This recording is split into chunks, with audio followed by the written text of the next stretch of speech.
રાપર નગરપાલિકાની ઉદાસીનતાને લીધે રખડતા ઢોરોનો ત્રાસ દિવસે ને દિવસે વધતો જાય છે।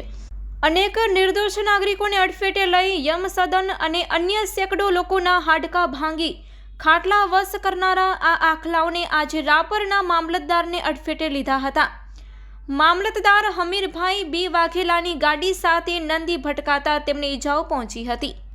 ચર્ચામાંથી બહાર આવેલી વિગતો મુજબ આજે પ્રવેશ ઉત્સવ અને અન્ય વહીવટી કાર્ય પતાવીને સાંજે મામલતદાર એચ.બી. વાઘેલા પોતાની કાર લઈને ઘરે માય ગામે જવા નીકળ્યા હતા। ત્યારે ત્રંબવ રોડ પર સામેથી આખલો અથડાતા તેમને મૂઢમાર અને ચહેરાના ભાગે ઈજાઓ પહોંચી હતી।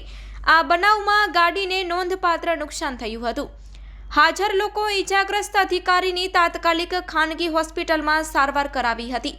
લોકોને ઘાયલ કરી યમલોક પહોંચાડતા આખલાએ આજે રાપરના ચીફ એક્ઝિક્યુટિવ મેજિસ્ટ્રેટને પણ છોડ્યા ન હતા। ત્યારે હજી કેટલા લોકોનો ભોગ લીધા પછી નગરપાલિકા દ્વારા આ રખડતા ઢોરને પાંજરે પુરાશે તેવો સવાલ નાગરિકો ઉઠાવી રહ્યા છે।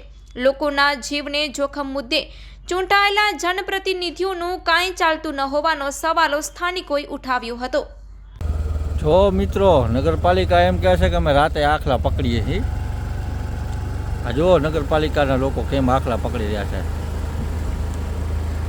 આ બચારા બધા આખલાઓ વાટ જોઈને બેઠા ક્યારે નગરપાલિકાવાળા પકડવા આવે। અને જુઓ, અને આ તો શેરીએ આવા દ્રશ્યો હોય રાતે। જુઓ નગરપાલિકાની કામગીરી, મોટી વાતો જ ખાલી કરે છે કે આખલા પકડીએ રાતે। આમ જુઓ, હા, રોડ વચ્ચે અડીંગો જમાવીને બેઠા।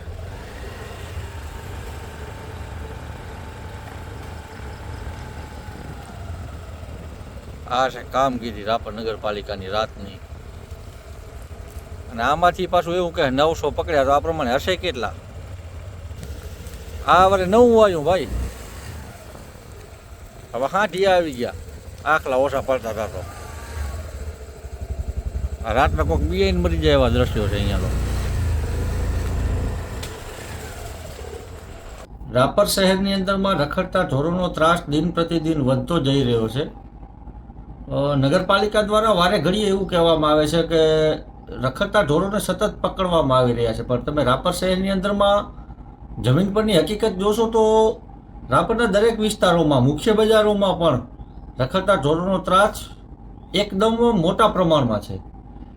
સમય ઉપર સોશિયલ મીડિયા ઉપર રાપર શહેરના વિડીયો પણ આવતા હોય છે કે રખડતા ઢોરોના કારણે, આખલાઓના કારણે નાની મોટી ઈજાઓ રોજબરોજ રાપર શહેરના લોકોને પહોંચતી હોય છે।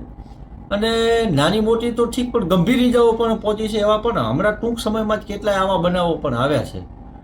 જ્યારે પણ નગરપાલિકાને આ બાબતે સવાલ કરવામાં આવે ત્યારે માત્ર ને માત્ર એક જ નિવેદન આવે છે કે નગરપાલિકા દ્વારા રખડતા ઢોરો પકડવામાં આવે છે। પણ ખરેખર જો ઢોરો પકડવામાં આવતા હોય તો આ પરિસ્થિતિ રાપર શહેરની હોય નહીં।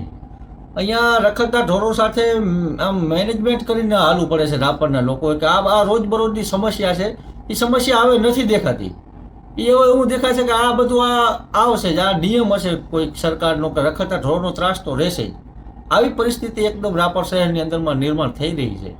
વારે ઘડીએ આ બાબતે અનેકો વખત રાપર નગરપાલિકાને તેમજ બીજા પણ ઘણા બધા વિભાગોમાં રજૂઆત કરી છે, પણ આજ દિવસ સુધી રાપરની આ સમસ્યાનું કોઈ સોલ્યુશન ચોક્કસ અને નક્કર નગરપાલિકા લાવી શકી નથી, જેના કારણે રાપર શહેરના લોકોને આ આખલાઓનો ત્રાસ ભોગવવો પડી રહ્યો છે। એટલે નગરપાલિકાને હું વિનંતી કરું છું કે રખડતા ઢોરો બાબતે કંઈક વિચારવામાં આવે અને કોઈ નક્કર પગલાં ભરવામાં આવે, જે કાયમી ધોરણે રખડતા ઢોરોનું સોલ્યુશન આવે, કોઈક એવું કામ કરવામાં આવે। મિત્રો, નવાઈની વાત તો એ છે કે હમણાં લગભગ કાલે જ રાપરના મામલતદાર સાહેબને રખડતા ઢોરે અડફેટમાં લીધા। સામાન્ય લોકોને અડફેટમાં લેતા ત્યાં સુધી તો નગરપાલિકા ધ્યાન ન આપતી। આ રખડતા ઢોરો જ્યાં સુધી કોઈ સામાન્ય લોકો હોય કે કોઈ રાહદારી હોય કે કોઈ ગામડાઓમાંથી રાપરમાં શોપિંગ કરવા, ખરીદી કરવા આવી હોય, એમને નાની મોટી ઈજાઓ પહોંચતી ત્યારે નગરપાલિકા ધ્યાન ન જ આપતી। પણ ગઈકાલે રાપરના મામલતદાર સાહેબને, તાલુકા મેજિસ્ટ્રેટને, જે તાલુકાના પ્રથમ નાગરિક કહેવાય, એમને આ રખડતા ઢોરો ઈજા પહોંચાડી છે। આજે મીડિયામાં અહેવાલો પણ એના પ્રસિદ્ધ થયા છે કે રાપર મામલતદારશ્રીને આ રખડતા ઢોરોએ અડફેટે લઈ એમની ગાડીને અડફેટે લઈને ગાડીમાં પણ નુકસાન થયું છે અને મામલતદાર સાહેબને પણ નુકસાન થયું છે. આટલી જો ખરેખર રાપરમાં રખડતા ઢોરોનો ત્રાસ હોય તો મને તો સમજાતું નથી કે નગરપાલિકા પછી ધ્યાન ક્યારે આપતી હોય. સામાન્ય લોકોમાં તો નથી આવતી, પણ હવે કર્મચારીઓને, મામલતદાર જેવા લોકોને, આવા અધિકારીઓને રખડતા ઢોરોના લીધે ઈજાઓ પહોંચી રહી છે. ભૂતકાળમાં રખડતા ઢોરોના લીધે કેટલા મૃત્યુ થયા હતા ત્યારે પણ કોઈ ધ્યાન નથી આપ્યું. એટલે નગરપાલિકાનું અહીંયાથી કરબદ્ધ પ્રાર્થના કરું છું, રિક્વેસ્ટ કરું છું કે રખડતા ઢોરોનો ત્રાસ રાપરમાંથી કાઢવામાં આવે, આ બાબતે કોઈ પગલાં ભરવામાં આવે. અન્યથા હવે અમારે ના છૂટકે શહેરીજનોને સાથે રાખીને કોઈ મોટું આંદોલન કરવાની ફરજ પડશે. પણ આવું અમારે ન કરવું પડે એટલે હું અહીંયાથી રિક્વેસ્ટ કરું છું કે રખડતા ઢોરો બાબતે કોઈ નક્કર પગલાં ભરવામાં આવે. ધન્યવાદ.